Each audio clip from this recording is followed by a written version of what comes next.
Good day, folks. This is Scott, Papa Scott, in for Mama Bell here on Shalom Pod. Today we're continuing our conversation with Terrance Wayne on gut health. Last time we left off with the grossly overlooked causes of healing the gut. And we're just going to go on and continue with that. Terrance, thank you for taking the time with us today. Hey, thanks for having me on again. Great. Be with you. It's a blessing to talk with you again. Before we go on to the questions here today, for those who did not listen before, please, Terrance, give a little outline of who you are and what you do. I'm a clinical nutritionist, and we have a clinic down in Redlands, and I'm also a master QRA practitioner. And I created a system called the Quantum View Body Scan. And what we do is we look at the energetics of the body to determine what areas of the body have the low energy. And then, because it's been shown through quantum physics model of health that the energy field, or what is also called the biofield, is the preeminent distributor or causer of both disease and restoration of healing. And so it's one thing that's overlooked in healing is the whole energy thing, although it's coming to the forefront. So we practice this, and we use the energetics of the body the body has the ability to tell us exactly what substance or nutrients it wants to recover itself from different issues. Thank you so much, T. First, what role, if any, does today's creation of superbugs play in gut dysbiosis and disease? This is such an important question. Last time we had the Shalom podcast, we left off with the issues that might be factors that are contributing to gut illness and overall body disease. And so this brings up a great question, is these overlooked areas and this creation of superbugs that we all are confronted with now. There are mainstream media talking about superbacterias, that there's no antibiotics now that can touch them. As a matter of fact, I believe that there's untold tens of thousands of people that are dying every year in hospitals from these superbugs. We get to see a lot of them come into the clinic after visiting hospitals that they can't control them. So when I say overlooked, what I'm really referring to is not just the overuse or the improper use of antibiotics, but just antibiotics, period. There are studies coming out today that are cutting edge that are showing that we're in trouble from the very beginning when we started using antibiotics just a generation ago. Because the antibiotics that we're using to, quote, heal ourselves are in fact creating this massive problem in the gut. And so it's an area that has to be addressed. Now, I get a chance to follow a lot of the really, what I call ivory tower research doctors in this microbiome gut healing movement. And there's just a few of them that make mention of antibiotics as being a problem. Now, I have a problem with that because making mention to antibiotics doesn't do the gut healing solutions any help at all. Because we can talk a lot about different healing modalities, such as the kinds of foods we're eating, how we're eating them, whether or not we're fermenting them or not, and things like that. But as long as we're still using antibiotics, we're not going to achieve the level of gut healing that is required to overcome all of the disease and health issues that we have going on in our country. Mm-hmm. So I'd like to, I'd really like to say that I think that the gut healing movement has some really, really helpful and brilliant information. But it comes with my own disclaimer, because I think the movement is now being primarily pushed by mainstream medicine rather than alternative medicine. And so the model appears new. There's a lot of discussion today, for example, of breastfeeding versus formula, mm-hmm. and the importance of breastfeeding in the microbiome, the health of the gut from an early age on. Mm-hmm. Fermented foods and all these different diets, such as paleo and stuff like that. So it's just now that the gut healing pundits are returning to science, showing the development of the microbiome. But I think many of the respected experts are coming out of the present paradigm, which is very helpful. I'm not condemning it, but they're coming out of modern pharmaceutically trained schools and food systems. Mm-hmm. And so the programming still, to me, is sort of embedded in the money interests of these great schools. And I believe there's some very critical scientific aspects which are being omitted. And this makes it, to me, somewhat suspicious. Not a conspiracy, but I think it's part of the equation that's not being discussed. It's critical. And so I think when they make mention of antibiotics, it's disingenuous, because it needs to be a very, very large focus. People are not going to have gut healing issues as long as antibiotics are in the equation. So we have to really look at the science, and we have to come to make up our minds that if we're healing our gut, and then 3 years into our healing program, we have to run off for 2 or 3 courses of antibiotics, we will not ever achieve the healing of the microbiome. So I think this is just a critical factor.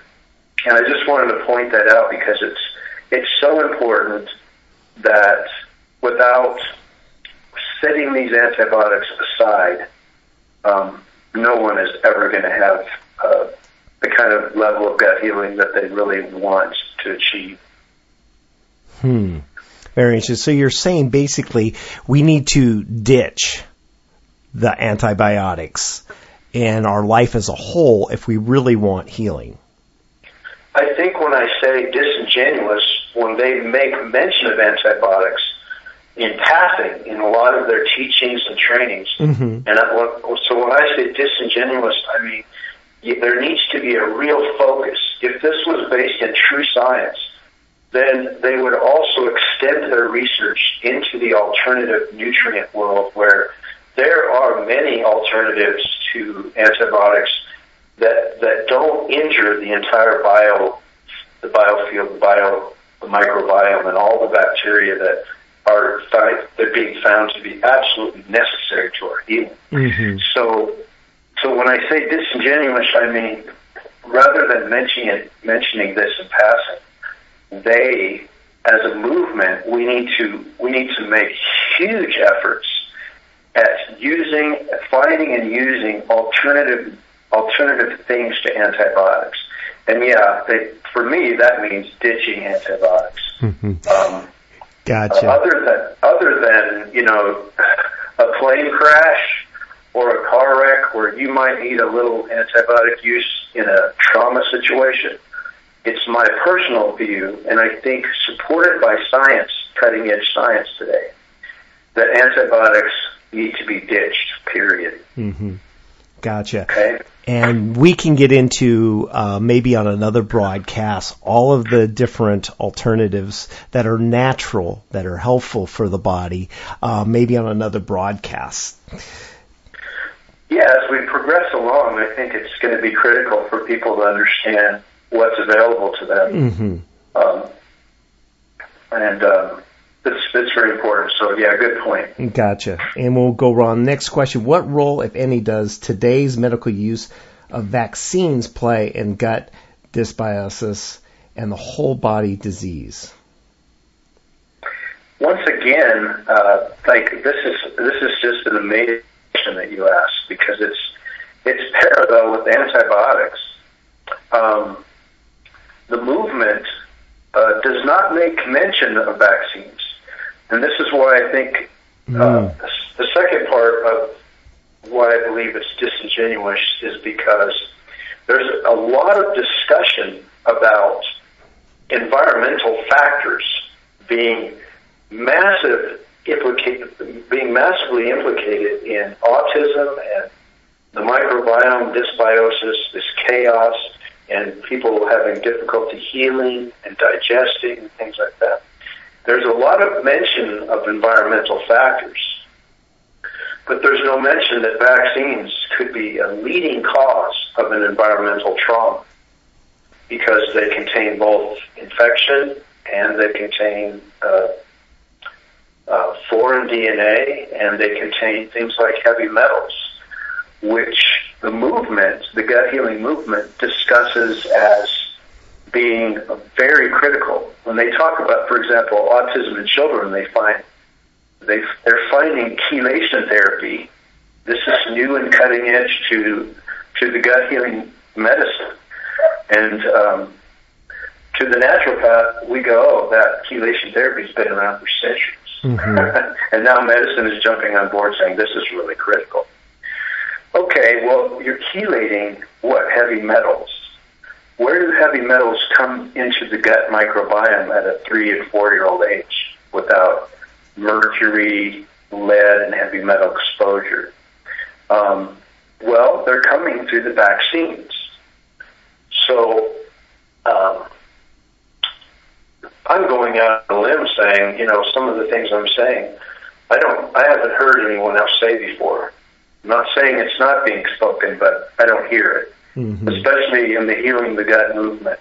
So I think these are really important. They're critical, absolutely critical factors to be addressing when we talk about healing the gut. And why I think that the movement specifically is somewhat disingenuous, because they're sort of barely mentioning antibiotics and vaccines. So when we have multiple, and this is supported now by the gut healing movement in medicine, that when there's multiple factors that are affecting the microbiome in the gut, mm-hmm. that there's a certain point of the straw breaking the camel's back where the health of the child or the adult breaks down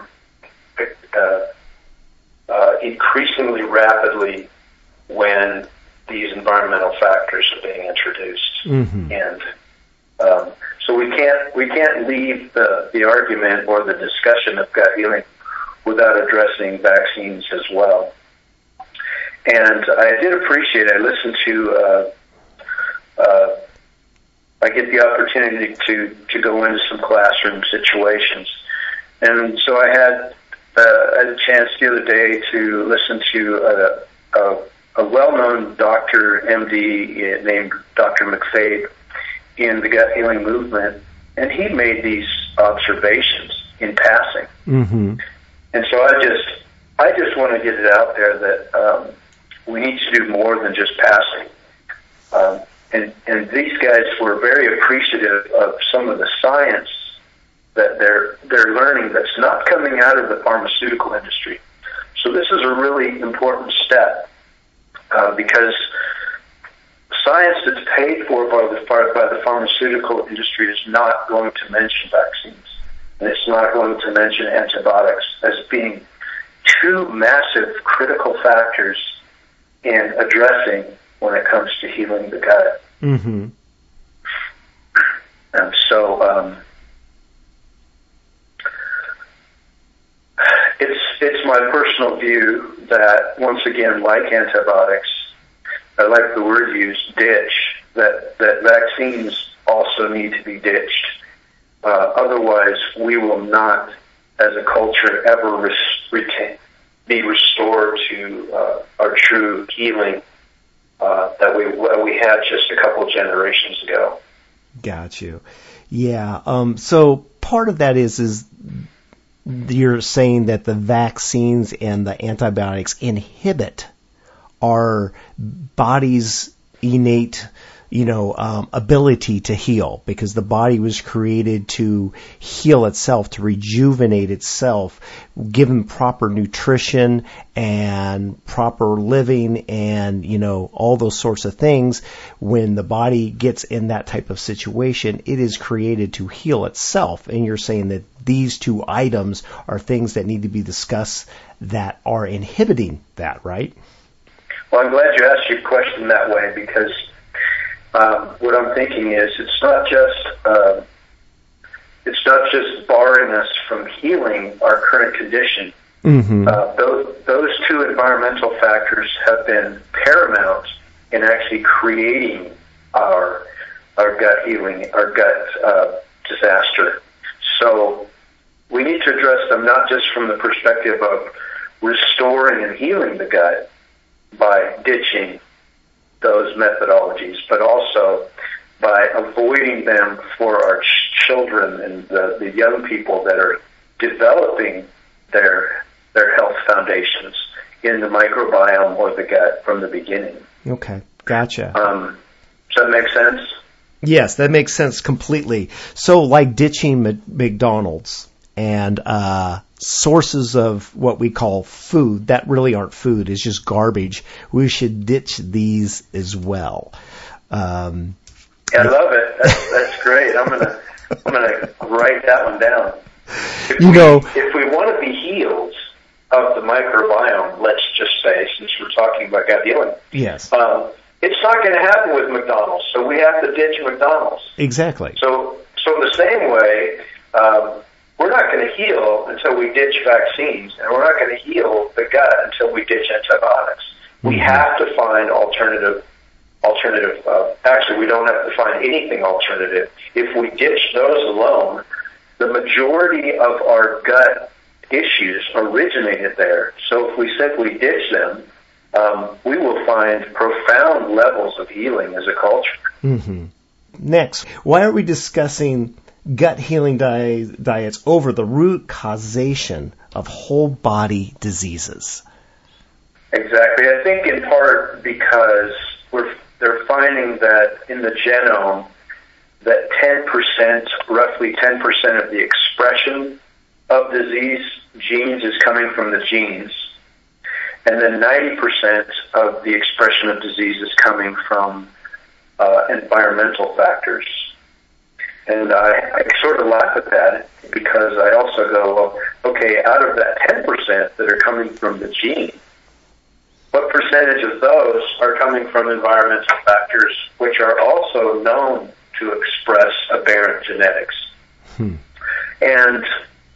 And what's fascinating to me is what they found is that about 100% of the connection is in the healing of the gut. So where the gut goes, the research is showing that the health of the body goes. The gut dysbiosis is implicated in cancer and all kinds of today's modern illness. And so that's what makes healing the gut such a primary target, is because it's sort of the new fad foundational organ to heal. And they actually are calling it sort of the new organ. Healing the gut, and where the gut goes, the rest of the body goes. So I'm not sure I answered the question, but because I think you mentioned overlooked, is that the term used to that question? Yeah, it says, why are we looking and discussing healing diets over the root causation of whole body diseases? So we discuss just let's do this diet or do this thing over what was the actual root. And as you were just discussing, you believe that, the vaccines and antibiotics are part of the root of what causes what we're having. And you said something earlier in your statement about that, how did you say it? I can't remember it now, but it thought something in my mind about something another doctor and researcher said, Dr. Joel Wallach, is a proponent that you need 90 different essential minerals, vitamins, and amino acids in your diet daily. And if everybody could have that, we would be well. We would be healed. We would not have any of these things. Or you could heal yourself from any things if your body has all the right and proper nutrition. But I forgot the exact wording that you just said that made me think of that. But that's really true. All of our illnesses can be really traced back to the problem, and that is, you'll hear me say this. I'm probably the only one that says this. That all of our illness are traced back to starvation. So there's something in the food process, or the conventional food that we don't have, that our bodies need to restore us to this level of health that we once had only literally 2 generations ago. In 1903, the Centers for Disease Control say that America only had 3% chronic illness. Mm-hmm. Today, it's 60%. Mm-hmm. And so we don't want to discuss antibiotics. We don't want to discuss vaccines as being primary causations to the gut and health disaster of the country. Why? Perhaps we could talk about lots and lots of money. Mm-hmm. But there's other areas. Now I'm so bold.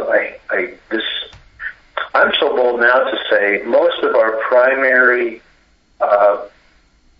health issues are basically our own fault, because we've followed programs that are making us sick. Mm-hmm. And that's going to lead us into another subject here about another root cause that causes this gut dysbiosis. But let me tell you, if I can just take a quick minute and tell you my own story, I think a lot of people can relate to it. Sure. Because it's so prevalent in several generations of people now. Since I was a child, mothers are undernourished, and so they give birth to children who have ear development problems. And I was in and out of the doctor's office every 6 months with an ear and or strep throat infection. Mm-hmm. And so for most of my young life, I was on at least 2 courses of antibiotics every single year. Now, what this causes is just an incredible disaster for the gut microbiome. It actually, the research is now showing that by taking even 1 course of antibiotics, it can terminate some of your microbiota, and it never returns. Mm. So imagine that, a culture now like myself, who, even though I was breastfed, which we can talk about, but this created a disaster in my gut flora for years and years to come. And so no one was the wiser in that generation to wonder why I was bloating and had gas and had severe constipation as a young child. This was all created by the antibiotic use. And I contend that all of it could have been avoided. And so if I would have been able to avoid that, we wouldn't even have these massive movements and discussions about healing the gut. So there we go, back to ditching the antibiotics. It created an enormous health problem for myself that just in the last couple of years have I finally, with my technology, been able to get a hold of and overcome. And this is going on for tens and thousands of children, compounded by vaccines with heavy metals and other types of infectious material in the vaccines. So, gotcha. So besides our culture and the way we eat and depleting and starving ourselves, you have these other environmental factors that are making it worse and harder for our bodies to heal, or making it impossible. And there's probably a host of other things that we can talk about. But let's move on to the next one, because we could probably cover a whole series just on any one of those particular ones. Next, what role does modern agriculture play in the gut dysbiosis of whole body diseases? This is another huge factor. So here we already have three massive factors that are really the causative, the root cause of all of our gut chaos issues in the first place. So back when I was a child in the 50s, the Senate had already submitted reports that saying that all of American soil was already depleted of all of its real nutrients. And when we think of soil nutrients, we first think of minerals, and that's what the study was about. But I think now of bacteria. And so because we have these massive, large commercial agriculture growing for all of our grains, and grains are a big discussion about, whether or not they're healthy or not. Nonetheless, they're being grown in soils that are completely dead. Mm-hmm. And so the nutriture of the food, if it's non-GMO food, so let's assume that it's not for just a moment.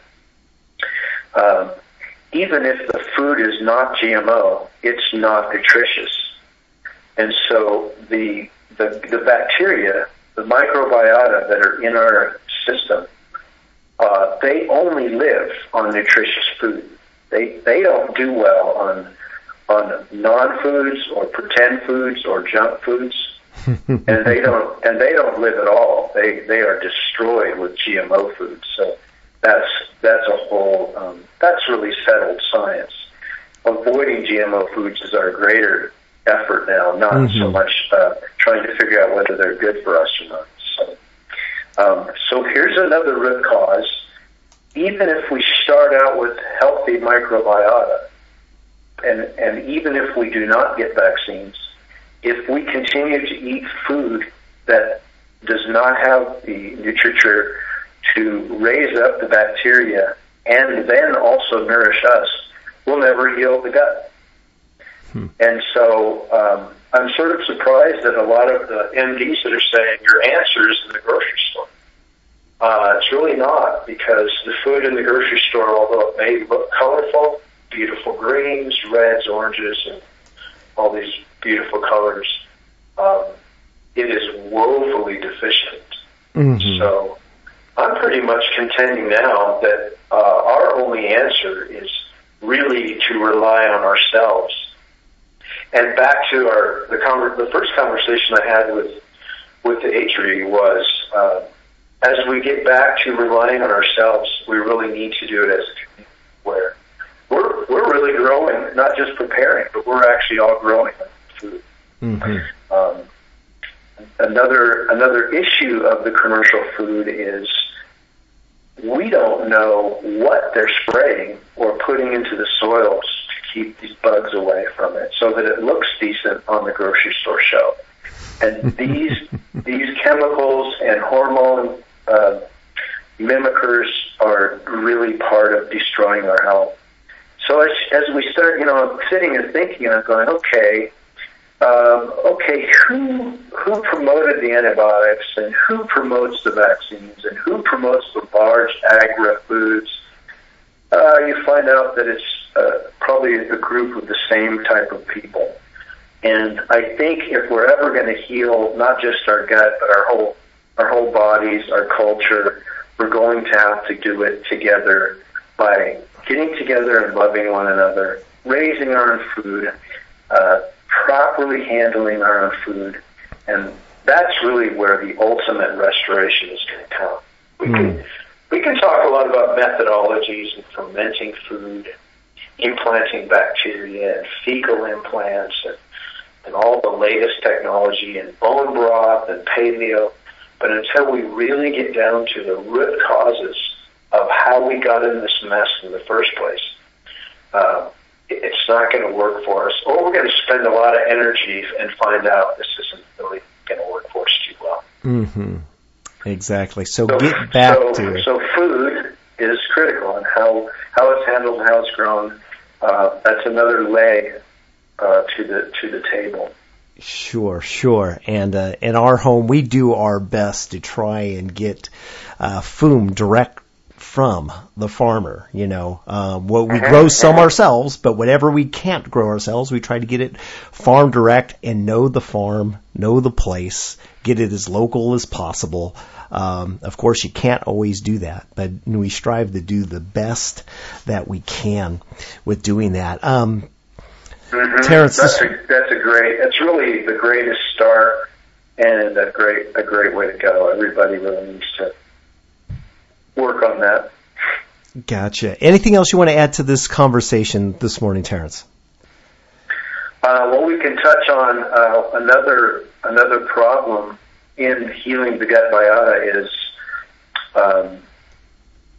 never spoken about, and that is undiagnosed and subclinical infections. So under the umbrella, let's call it environmental reasons. Under this umbrella of environmental reasons that our health is being degenerated is antibiotics, vaccines, commercial food sources, and then there's this category of undiagnosed subclinical infections. And what would that look like? Well, I have a boy that works for a pesticide company, and in his training he said, "Hey, Dad, guess what?" He said, over 90% of all the people who think they have a cold actually picked up a food bug from a fast food restaurant. Okay, so this is an example of a subclinical undiagnosed infection where you go to a drive-thru, we're in a hurry, our culture's fast-paced, we're busy, we don't take the time we should to prepare our own foods, so we pick up a burrito or whatever from wherever, and don't think about the possibility of picking up a parasitic infection or some bacterial infection that then normally we don't feel good for a few days and we sort of get over it, but it never goes away. You can't get rid of a parasite, and a lot of these bacterias that come through food, people don't get rid of either, even if they go on an antibiotic. That could be a discussion for another program. Antibiotics don't even kill all the bacteria that they intend to. There's always a residual remnant of bacteria. So what happens to the gut microbiota with the bacterial or parasitic infection? Nobody's talking about this in the gut healing movement, and it's really, really important. So we have these cumulative traumas, which are the causative factors of our entire broken gut in the first place. And all of these traumas that are causing this no one is even talking about. So, okay, then the last subclinical undiagnosed infection that is very, very important is the bacterial load inside of an undiagnosed filling or crown or root canal in the dental in your inside of your mouth. So if you have, for example, an old mercury filling or what they call a silver filling, or a crown or a root canal that might be leaking, what effect does that have on the microbiome and its ability to heal? Well, it's a disaster. So now we have like a foundation of places that we can now look at and reference and start investigating towards our gut healing. This is a great place to start looking for root causes. Antibiotics, vaccines, subclinical infections, food, these you'll find are the root cause to most of the gut traumas. And so until we begin to focus and look into this, we're not going to be able to ever fully heal the gut without clearing the infections and stopping some of the trauma that we're doing. And so I just appreciate being able to come on and talk about that, because without it, a lot of people are going to spend a lot of energy and a lot of time and a lot of money and find they get some relief for a short period of time, but in the long haul, it's just going to be a disaster, continue to be a disaster in our microbiomes. Wow. Lots of information there and lots to digest. We can dove into any of those things and probably spend lots and lots of time going into specifics, and we will get back to that, folks, talking about different particulars of this on Shalom Pod. My wife will have Terrance Wayne back again, and we will definitely discuss more of these issues. Terrance, please give your office information so people can contact you if they need any help in any of these areas. The clinic is in Redlands, and it's called Nutrient Healing Diagnostics, formerly Quantum Health Celebrations. And you can call 909-328-2796 and speak to Denise, and she will take good care. Awesome. Well, thank you, Terrance, so much for your time. Everybody, thank you for listening to Shalom Pod today, and we'll be back next time.